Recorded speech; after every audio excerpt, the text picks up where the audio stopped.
जियो की स्क्रीन पर एक बार फिर खुशामदीद। बहुत सारे मामलात जियो टीवी की टीम आपको ऑलरेडी 90 चक्के दिखा चुकी है और वो तमाम तरह हक़ाइक़ जो लोग तवक्को कर रहे थे वो हमने आपको दिखाने की कोशिश की, सुनवाने की कोशिश की, यहाँ की तकालीफ आपको दिखाई। इस सारे मामले का पस मंज़र के पीछे जो फैमिली है, मैं इस वक्त उस गली में मौजूद हूँ और मेरी पुश्त पर आप ये जो घर देख रहे हैं ये उस फैमिली का घर है जिसके मुतालिक बताया जा रहा है कि इस फैमिली के साथ शिकारपुर के रहायशी हैं, पुलिस मुलाजिम है सिंध पुलिस के, उनका और इनके साथ फैमिली का तनाज़ा चल रहा था।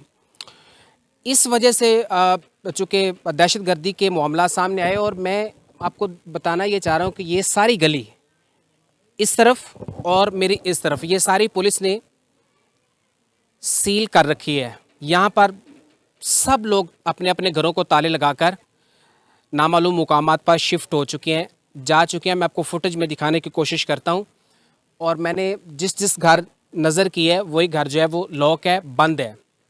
ये घर इसलिए खुले हैं क्योंकि जिस मुतासरा फैमिली की वजह से ये सारे मामला सामने आए, उनकी खातून इस सदमे की वजह से जाँ भाग हो गई है, उसकी डेथ हो गई है। अब ये एक नया मामला जो है वो सामने आ गया है, एक नई सूरत हाल सामने आ गई। बहरहाल पुलिस ने जिस तरह से घरों में घुसकर तोड़ फोड़ की है वो आपको दिखाने की कोशिश कर रहा हूँ। उस फैमिली का घर आपको दिखाने की कोशिश कर रहा हूँ जहाँ से ये मामला शुरू होता है। मेरे साथ आएगा,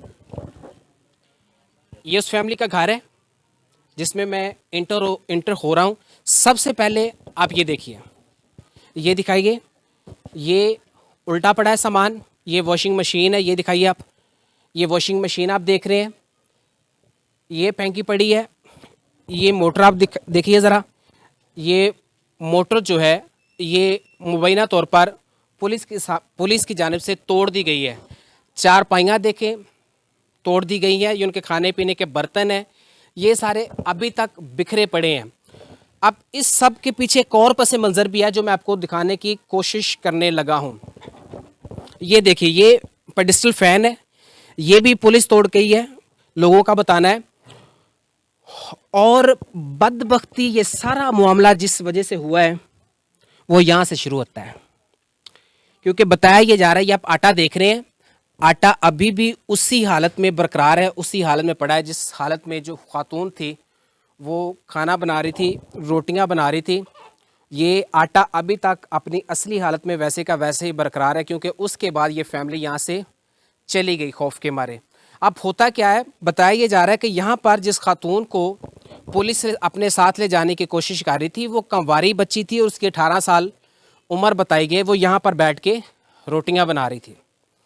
ये भी बताया जा रहा है कि उस बच्ची का, उस बेटी का गला चौक किया गया, यहाँ से पकड़ के, उसके बालों से पकड़कर उसको घसीटा गया गेट तक, उसको पटक करके गाड़ी में फेंका गया, साथ ले जाने की कोशिश की गई।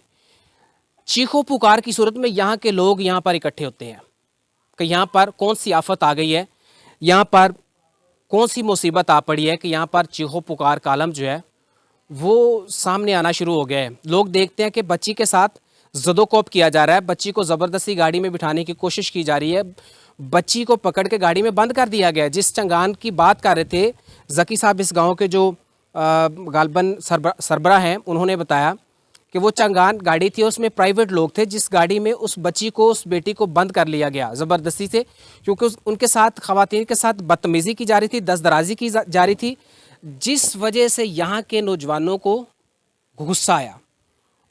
उनके गुस्से की वजह से उन्होंने वो बच्ची भी उनसे वापस ली और ना सिर्फ बच्ची उनसे वापस ले ली बल्कि उस चंगान गाड़ी को नुकसान भी पहुंचाया, जो कि सरकारी मलाक नहीं था, जो कि एक सरकारी गाड़ी नहीं था। लेकिन यह है कि चूँकि ये भी बताया गया कि पुलिस मुलाजमीन पर तशद्दुद किया गया है, इस तरह की कोई बात भी सामने फ़िलहाल नहीं आई। अगर पुलिस मुलाजमीन पर, पंजाब पुलिस पर कोई तशद्दुद किया गया है, उनके साथ कोई बदतमीज़ी की गई है, ज़दोकोप किया गया है, तो ये काबिल मज़म्मत है, ये गैर कानूनी, खिलाफ कानून फेल नहीं होना चाहिए था। मैं इसकी मज़म्मत करता हूँ अगर इस तरह के मामलात सामने आए हैं तो।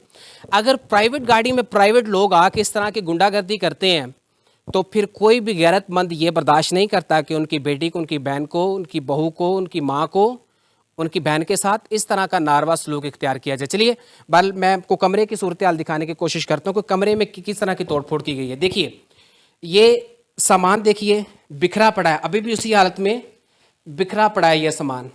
ये बेड से उनके कपड़े, अब ऐसे मतलब बज़ाहिर ऐसे महसूस होता है जैसे बाकायदा तौर पर तलाशी ली गई हो, सामान की तलाशी ली गई हो। ये टीवी देखें, ये टीवी जो है ये तोड़ा गया है, इसको देख लें आप। इस तरह से जो है वो तोड़ फोड़ करने की कोशिश की गई है। फिर आप ये ड्रेसिंग टेबल देख लीजिए, माली तौर पर भरपूर नुकसान पहुंचाने की कोशिश की गई है इस फैमिली को। इससे पहले मैंने प्रोग्राम में जिक्र किया था कि इस फैमिली को जो है वो जानी तौर पर भी नुकसान का सामना करना पड़ा है, क्योंकि इनकी खातून इस सदमे की वजह से, इस दुख की वजह से, इस परेशानी की वजह से जाँ बाक हो चुकी है। अब बात जो है वो समझ से बालातर है। मैंने पहले भी प्रोग्राम में जिक्र किया कि इससे कबल कई इससे ज़्यादा संगीन नौयत के मामलात पुलिस के साथ इस गांव के हो चुके हैं, लेकिन उस दफ़ा कोई दहशतगर्दी का मुकदमा दर्ज नहीं हुआ। लेकिन इस बार शायद ऐसा लग रहा है कि इनको मज़ा सिखाओ, इनको सबक सिखाओ, शायद इनको मसीही होने की सज़ा दी जा रही है। शायद मसीही होना ही इनका जुर्म है। पिछले 2 अयाम से यहाँ पर घूम रहा हूँ, लोगों से बात करने की कोशिश कर रहा हूँ, लोगों की तकालीफ, लोगों की अजियत दिखाने की कोशिश कर रहा हूँ, लेकिन खौफ हरास का आलम इस कदर यहाँ पर बरकरार है, कोई बंदा बात करने के लिए तैयार नहीं है। मैंने जब चाहा कि इस घर को विज़िट करूँ तो कोई बंदा इस घर का विज़िट करवाने के लिए तैयार नहीं था। बताएं कहाँ जाएं ये लोग? एक वक्त की रोटी इन लोगों के लिए इम्तिहान है। जिन लोगों को दहशतगर्दी के सर्टिफिकेट्स दिए जा रहे हैं, जिन लोगों को दहशतगर्द बनाया जा रहा है, जिन लोगों की पकड़ दकड़ की जा रही है, जिन लोगों की बेटियों पर, माओं पर, बहनों पर, बच्चों पर, बुज़ुर्गों पर तशद्दुद किया जा रहा है, क्या जुर्म है? ये जुर्म है कि उन्होंने अपनी बेटी की इज़्ज़त बचाने की कोशिश की।